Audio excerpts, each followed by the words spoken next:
Legislative IQ.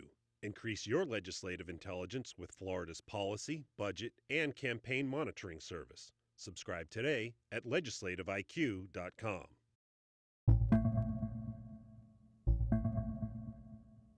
6 million Floridians evacuated for Hurricane Irma. Many of those left were able to survive by taking refuge in more than 600 shelters set up around the state, most of which were public schools. People don't have to go far from their home.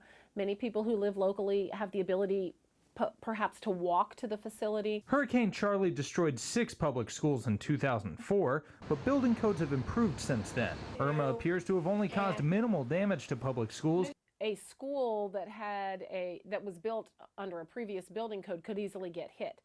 So technically, the winds just didn't go in the areas where the schools that might have been at risk were. Soon after Hurricane Andrew hit Florida in 1992, the state began strictly adhering to international building codes. Every 3 years, the state would adopt all new standards added to the code. Now a new law allows the state to pick and choose which new building codes to adopt and which to ignore.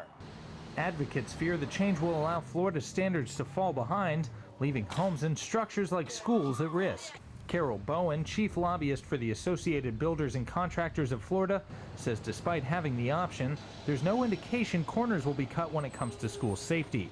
In a statement, she tells us there's no language or effort to take us back to where we were pre-Andrew. What happens moving forward, I have to imagine, will be a topic of conversation in the 2018 session. At the earliest, a changing building code won't affect new construction until after the year 2020.